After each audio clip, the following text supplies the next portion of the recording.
अगला जो प्रॉपर्टीज है वो है एनीलिंग। अभी हम लोग थर्मल स्ट्रेस और थर्मल स्ट्रेन को देखें कि जब हम लोग ग्लास मेल्ट को सडन कूल करते हैं तो सडन कूल करने से जो कि हमें एक नेसेसरी प्रोसेस होता है सडन कूल करना, सडन कूल के बिना तो हम लोग ग्लास को फॉर्म कर ही नहीं सकते। तो सडन कूल करने के बाद एक थर्मल स्ट्रेस डेवलप होता है उस ग्लास के अंदर, और उसी का जो करस्पॉन्डिंग स्ट्रेन होता है वो थर्मल स्ट्रेन कहलाता है। और ये थर्मल स्ट्रेस और थर्मल स्ट्रेन जो है ये ग्लास के स्ट्रेंथ को इफेक्ट करता है, ग्लास के स्ट्रेंथ को वो डिक्रीज कर देता है। तो हमें तो स्ट्रेंथ भी एक फिजिकल प्रॉपर्टी चाहिए यूज करने के लिए, अदरवाइज स्ट्रेंथ कम होगा ग्लास का तो वो हमारे लिए एप्लीकेबल नहीं होगा। तो हम लोगों को क्या करना होता है, एक प्रोसेस का यूज करके उस थर्मल स्ट्रेस और स्ट्रेन को रिमूव करना होता है, और ये प्रोसेस ही एनीलिंग कहलाता है। इस एनीलिंग प्रोसेस में हम लोग थर्मल स्ट्रेस और थर्मल स्ट्रेन को रिमूव करते हैं। तो एनीलिंग में हम लोग क्या करते हैं कि किसी ग्लास के एनीलिंग में हम लोग क्या करते हैं बेसिकली कि ग्लास को हॉट करके, ग्लास को हीट करके स्लोली कूल करते हैं, और स्लोली कूल करने से जो उसके अंदर रेसिडुअल इंटरनल स्ट्रेस जनरेट होता है मैन्युफैक्चरिंग के दौरान वो रिमूव होता है, धीरे धीरे वो रिलीज करते जाता है स्ट्रेस को। स्मॉलर ऑब्जेक्ट्स जो होते हैं उसका एनीलिंग बहुत आसानी से कर सकते हैं मैन्युफैक्चरिंग के दौरान, क्योंकि स्मॉलर ऑब्जेक्ट्स में जो थिकनेस होता है वो काफ़ी कम होता है, इसीलिए उसमें जो स्ट्रेस और स्ट्रेन जनरेट होते हैं वो काफ़ी कम मात्रा में जनरेट होते हैं। लेकिन यदि कोई बड़ा ऑब्जेक्ट है, कोई लार्ज ऑब्जेक्ट है और कोई कॉम्प्लेक्स शेप का ऑब्जेक्ट है, तो उसको एक स्पेशल प्रोसेस एनीलिंग के लिए अपनाया जाता है, वो जो कि काफ़ी कंट्रोल्ड क्लीन होता है।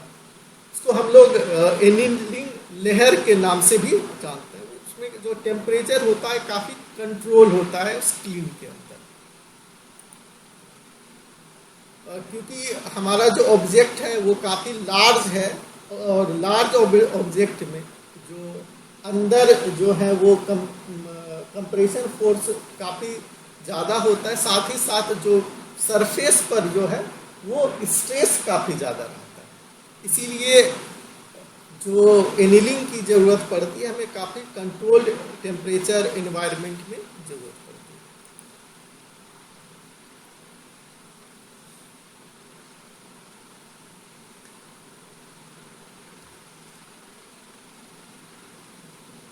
ग्लास को एनीलिंग करने के लिए क्या हम लोग करते हैं कि इसको एनीलिंग टेम्परेचर पर हीट करते हैं, और वो एनीलिंग टेम्परेचर पर जहाँ पर कि इसकी विस्कोसिटी ड्रॉप हो जाता है 10 टू द पावर 13 पॉइंट्स तक। 10 टू द पावर 13 पॉइंट्स पर जब विस्कोसिटी जाता है तो ये जो है एनीलिंग टेम्परेचर का रेंज होता है। मोस्ट ऑफ द ग्लास का जो एनीलिंग टेम्परेचर होता है वो 450 से लेकर 500 डिग्री सेंटीग्रेड तक होता है। ये एनीलिंग पॉइंट या स्ट्रेस रिलीफ पॉइंट कहलाता है। ये जो टेम्परेचर रेंज होता है ये एनीलिंग पॉइंट या स्ट्रेस रिलीफ पॉइंट कहलाता है ग्लास के लिए। इस विस्कोसिटी पर, मतलब 10 to the power 13 point viscosity पर जो है ग्लास स्टील हार्ड होता है, और सफिशिएंट एक्सटर्नल डिफॉर्मेशन होता है विदाउट ब्रेकिंग। ब्रेकिंग ग्लास का नहीं होता है, और इतना सॉफ्ट हो जाता है ग्लास कि उसके पास सफिशिएंट सॉफ्ट हो जाता है ताकि वो आसानी से उसके अंदर जो इंटरनल स्ट्रेन जनरेट हुए हैं माइक्रोस्कोपिक फ्लो के द्वारा वो आसानी से वो रिलीफ कर पाए, और स्ट्रेस जनरेट हुए हैं वो आसानी से रिलीज कर पाए। तो इसमें क्या करते हैं कि उस ग्लास के पीस को उस टेम्परेचर पे सोक करने देते हैं और फिर धीरे धीरे उसको कूल करने देते हैं और कूल करते हैं। कूल करने से क्योंकि हम लोग को सफिशिएंट टाइम दे रहे हैं तो ये धीरे धीरे अपने जो इन थर्मल स्ट्रेस इसके अंदर जनरेट होता है वो रिलीज करते जाता है। और इसमें जो टाइम रिक्वायर्ड होता है एनीलिंग के लिए वो डिपेंड करता है ग्लास के थिकनेस के ऊपर। यदि थिकनेस मैक्सिमम होगा या ज़्यादा थिकनेस होगा तो टाइम भी इसके लिए ज़्यादा लगेगा, और कम थिकनेस होगा तो इसके लिए टाइम कम लगता है। और ग्लास को हम लोग उस टेम्परेचर तक कूल करते हैं जब तक कि ये स्ट्रेन पॉइंट को अचीव नहीं कर पाए। और हम लोग जानते हैं कि स्ट्रेन पॉइंट पर 10 to the power 14.5 poise viscosity होता है। तो हम लोग 10 टू द पावर 13 से लिए और तक हीट किए, और हीट करने के बाद जैसे जैसे हम लोग कूल करेंगे विस्कोसिटी ग्लास का बढ़ते जाएगा, और उस टेम्परेचर तक कूल करेंगे, मतलब उस टेम्परेचर तक बहुत धीरे धीरे कूल करेंगे जब तक कि इसकी विस्कोसिटी 10 टू द पावर 14.5 नहीं पहुंच जाता, या जब तक कि हम लोग इसके स्ट्रेन पॉइंट को पास नहीं कर जाते हैं। तो ये हमारा एक ग्लास का प्लांट का डायग्राम है। इसमें हम लोग यहाँ से रॉ मटेरियल मिक्स को चार्ज करते हैं। ये मेल्टिंग फर्नेस है। मेल्टिंग फर्नेस में रॉ मटेरियल मेल्ट होता है। इधर हम लोगों का जो है वो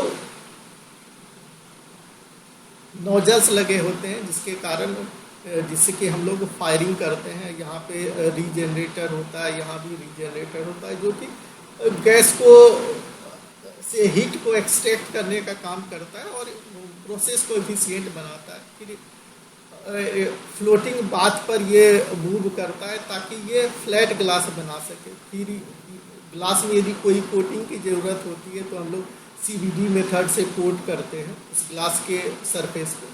फिर इसके बाद फाइनली ये एनीलिंग लेयर में पास करता है इस स्ट्रेस को, थर्मल स्ट्रेस और थर्मल स्ट्रेन को रिमूव करने के लिए।